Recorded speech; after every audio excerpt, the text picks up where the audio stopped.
tadi? Ngopi di sini, Bu? Ngopi, ngobrol pintar sore. Oke. Saya pikir kita mau ngontel, ngobrolin HTL. Oh.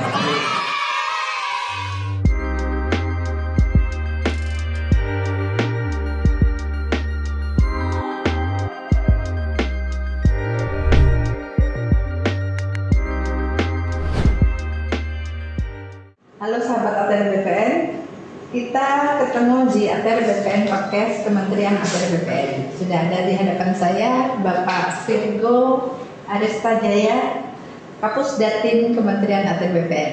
Nah, Pak Virgo, besok itu kita ketahui bahwa akan dilaksanakan launching pelaksanaan HT elektronik secara nasional. Kita sudah melihat di dashboard dan di message masuk Kementerian ATR BPN menghitung mundur HT konvensional yang kita hitung mundur dan besok berakhir di tanggal 8 pukul 12.00. Nah, terkait dengan itu, kenapa dibuat HTR? Nah, sahabat ATR BPN, kita saksikan jawaban dari pakarnya. Kata sutradara tadi. Oke, thank you Bu Yulia. Yang pertama saya thank you banget nih, udah diundang ke podcastnya ATR BPN. Keren banget Pak, settingannya di belakang banyak kata-kata mutiara. Kemudian settingannya juga bagus nih, mic-nya jelas banget, keren lah pokoknya Bu. Makasih. Ini Saya terima kasih ke siapa nih, ke Pak Osman, ke Pak Harizon, dan semua tim lah. Semuanya berperan luar biasa. Dan ini ruangan ini dibuat seperti membuat candi semalam deh. Oke, Bandung Bondowoso. Oke, apa namanya tadi? Ngopi di sini Bu? Ngopi, ngobrol pintar sore. Oke. Saya pikir kita mau ngontel, ngobrolin HTL. Saya Ibu pertanyaannya awal-awal langsung ngomongin HTL. Oke ya, yang pertama memang kita udah pasang countdown-nya. Kalau kita lihat sekarang udah kurang berapa jam lagi, berapa menit lagi, berapa detik lagi gitu. Gimana besok kita akan tutup semua kegiatan pelayanan hak tanggungan yang sifatnya manual atau konvensional. Kenapa hak tanggungan kita pilih sebagai layanan pertama di ATR BPN yang sifatnya elektronik atau online? Yang pertama karena hak tanggungan itu dia nge-generate multiplier effect di masyarakat. Dimana kalau orang punya tanah, dia pinjam uang ke bank, ya disekolahin ke bank, dia dapat uang untuk permodalan, dia bisa berinvestasi, membuka lapangan kerja, membuat pegawai-pegawainya belanja dan terus. Sehingga kita disebut multiplier effect. Kenapa itu kita pilih? Alasan kedua kenapa kita pilih itu adalah karena hak tanggungan ini merupakan layanan yang cukup tinggi. Jadi hampir mencapai 40%. Dengan demikian kita berharap antrian di kantor ATR BPN di seluruh Indonesia itu akan berkurang, jumlah volumenya berkurang 40%. Ke depan kita akan masuk lagi ke jual beli dan lain sebagainya, sehingga makin ke depan jumlah antrian atau jumlah masyarakat yang datang ke ATR BPN hanya untuk mengurus yang memang tidak dapat diurus secara online, harus memang bertatap muka. Tapi kegiatan-kegiatan yang sifatnya online kita jalankan secara daring. Kalau sudah jadi HTL, butuh fisik pemohonnya apa ya? Kalau dulu kan sebuah sertifikat. Nah, kalau sekarang dengan elektronik ini buktinya apa? Buktinya tetap sertifikat, cuma bentuknya dalam bentuk digital. Kalau anak muda tahu lah ya, bentuknya namanya PDF, bisa dibuka di Adobe. Cuma bukan berarti bentuk digital itu nggak secure. Kalau dulu kan kenapa kita pilih belangko, ada small printnya, ada hologramnya dan lain-lain supaya secure. Kita sebut secure paper. Kalau sekarang PDF itu tetap secure karena kita dilindungi dengan yang namanya digital signature. Nah, digital signature itu menjaga sertifikat hak tanggungan elektronik yang kita berikan, yang kita terbitkan ini tidak akan pernah bisa diubah. Karena begitu diubah, tanda-tangannya akan luntur atau akan rusak. Tepatnya invalid. Memang ada perbedaan antara konvensional bahwa bentuknya PDF, berarti bisa di print ya Pak ya? Bisa. Tapi yang secure adalah digitalnya itu yang dalam bentuk PDF itu. Prosesnya seperti apa bisa sampai keluar hak tanggungan elektronik? Jadi prosesnya dari masyarakat PPAT, ke bank, terus di BPN, seperti apa? Prosesnya pertama masyarakat datang dulu ke bank dong, yang kredit, kemudian nama bank diakses. Begitu kreditnya disetujui, biasanya mereka masyarakat dan bank itu datang ke PPAT untuk membuat akte. PPAT itu pejabat membuat akte tanah, yang buat akte pinjam meminjam itulah kita sebut namanya akte hak tanggungan. Setelah dibuat, udah selesai sampai situ aja, masyarakat sudah bisa pulang tuh. Karena selanjutnya tinggal BPAT yang ngurus dari kantornya melalui jaringan online ke kantor kami ATR BPN, memasukkan persyaratan akte tersebut dan lain-lain. Dari kami langsung diterbitkan surat perintah setornya ke bank selaku kreditur yang harusnya bayar. Bank bayar, begitu bayar jalan, hari ke-7 jam 12 malam langsung kita terbitkan ke bank dalam bentuk melalui email. Jadi bentuknya juga udah digital. Jadi nggak ada lagi orang datang ke kantor atau balik lagi jemput naik gojek dan lain sebagainya, nggak perlu. Dokumen apa saja untuk mengurus HTR itu, Pak? Nah, setelah dokumen itu dipenuhi, tadi Bapak bilang masyarakat tidak berakses, berarti masyarakat itu berakses kepada bank untuk mengajukan dan tentunya berakses kepada PPAT. Setelah didaftar, apakah berkas HT itu harus diserahkan ke kantor setempat? Nggak perlu lagi. Jadi yang jelas masyarakat kalau mau persyaratannya apa? Persyaratannya mesti punya tanah yang ada sertifikatnya, gitu. Jadi maksudnya nggak bisa gadain siapa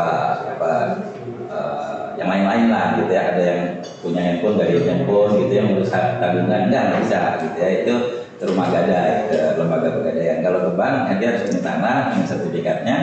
Bersama bank, kalau udah disetujui datang ke PPAT, udah langsung PPAT daftar online dan itu selesai dalam 7 hari. Jadi masyarakat nggak perlu datang, masyarakat cukup datangnya ke kantor PPAT ngurus akte PPAT. Syaratnya tadi punya sertifikat, makanya ayo pada punya sertifikat, gitu kan. Ayo buatnya sertifikat. Luar biasa, masyarakat tidak direpotkan lagi untuk bolak-balik ke kantor pertanahan, untuk masyarakat dapat mempunyai kepastian waktu.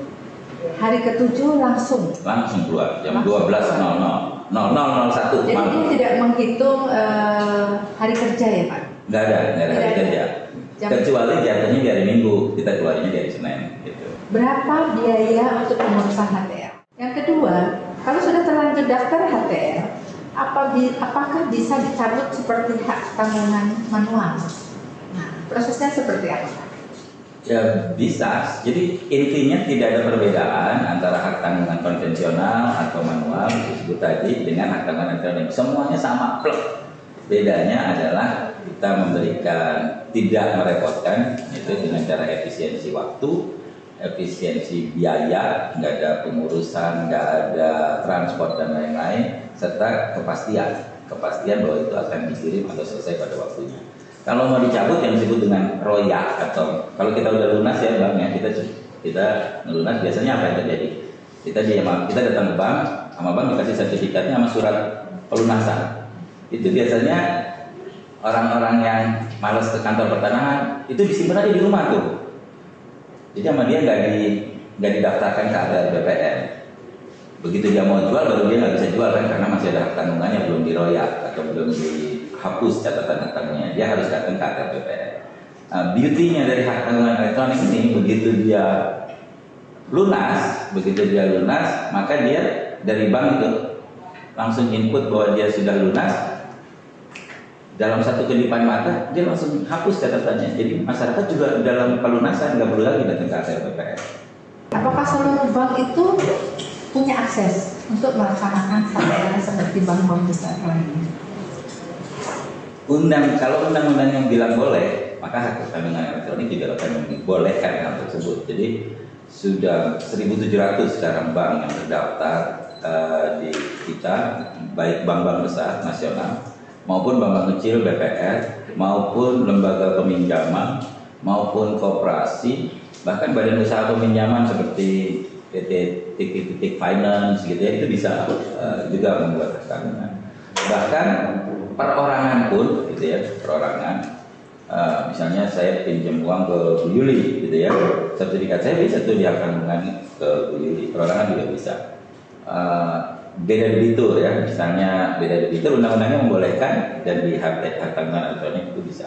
Intinya semua bisa, semua kita mudahkan sepanjang aturannya atau ketentuan peraturan perundangannya memang membolehkan.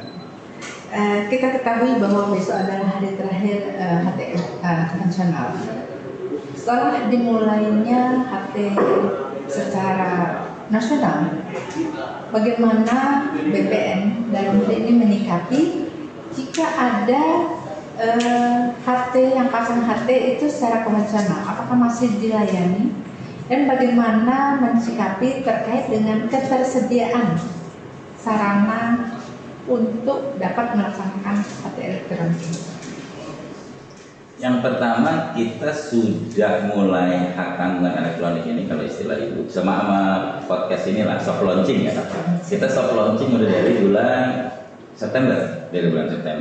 Ya, proses pembelajarannya buat masyarakat, buat perbankan, buat PPAT, buat pegawai ATR BPN sudah kita laksanakan dari September.